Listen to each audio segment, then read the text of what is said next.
বান্ধবী মালতী, তুই শেষ পর্যন্ত একটা বুড়োকে নিয়ে পালিয়ে আসলি। এই বুড়োর নামে 10 কোটি টাকা আছে। এই শোনো শোনো, ধনা, এরা সবাই তোমাকে বুড়োই ভেবেছে। আসলে আমি যে পালিয়ে বিয়ে করব বলে তোমাকে বুড়ো সাজিয়েছি ওরা কেউ জানে না। তুমি আমার বান্ধবীর বাড়িতে থাকো, আমি বাড়ি থেকে পরিস্থিতি দেখে এসে তোমাকে নিয়ে যাবো। সম্পদ, তোমাকে বুড়ো সাজিয়ে আমার বান্ধবীর বুড়োর সাথে পাল্টে নেবো। তুমি পরপুরুষের ঘর করবে? আরে তুমি টেনশন করছো কেন? বুড়ো বেশি দিন লাস্টিং করবে না। বুড়ো মরে গেলে 10 কোটি আমার, তখন তুমি চলে আসবে। হ্যাঁ, সবসময় এইভাবেই বুড়ো সেজে থাকবে। দেখো কচি বউ বিছানায় পেয়ে যেন যৌবন দেখিও না, তাহলে আমার বান্ধবী কিন্তু ধরে ফেলবে। কি জানতো না। এই নাও, বান্ধবী তোমাকে দেখার আগেই এই পাউডারটা বান্ধবীর চোখে মেরে দেবে। ও বুড়ো, মালতীর থেকে আমি বেশি তোমাকে আদর করব, তুমি আমার ঘর করো। মালতীর কি হবে? আমি তো আছি।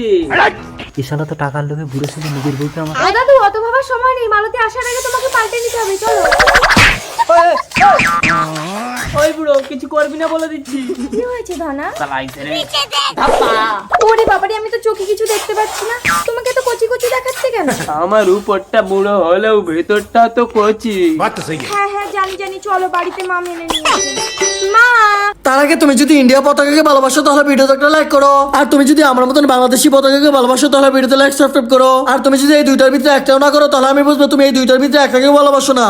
এই মাকে প্রণাম করো, প্রণাম করো। থাকবো বাবা, আমার নিচু হলে তোমার কোমরে লাগবে। এ বুড়ো তবু ঠিক আছে, বুড়োর নামে 10 কোটি টাকা আছে। বুড়ো ফটকে গেলে তুই আরেকটা ধরে নিতে পারবি। আর ওই ভিখারি ছেলেটা ধনা নাকি, ওকে বিয়ে করলে আমি মানতাম না।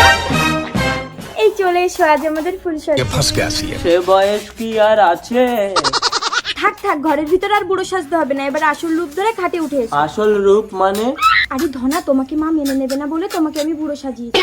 হ্যাঁ, ধনা বুড়ো না, তার মানে তো আমার বউয়ের ব্যবস্থা করে দিয়েছে। ধনা, যে ভয়টা পাচ্ছিলাম সেটাই তো হলো। তুমি বাবা হতে চলেছো সম্পদ। আমি না, ওই শালা ভিখারি ধনাই সর্বনাশটা করেছে। অবশ্য তার কি দোষ, তোমারই তো বেশি লোক। আমি সব জানি, গরিব ধনাকে মালতীর মা মেনে নেবে না বলে বুড়ো থেকে 10 কোটি টাকার গল্প দিয়েছে। মালতী, ধনা, তাই আমি মালতীকে ছুঁয়ে প্রতিজ্ঞা করেছি মালতীকে ছাড়া এই জীবনে আমি কাউকে স্পর্শ করবো না। আমাকে ভুল বুঝো না সম্পদ। দূর পাগলি, আমি তো গেছি মাত্র 2 ঘন্টা। 2 ঘন্টায় কেউ মা হয়?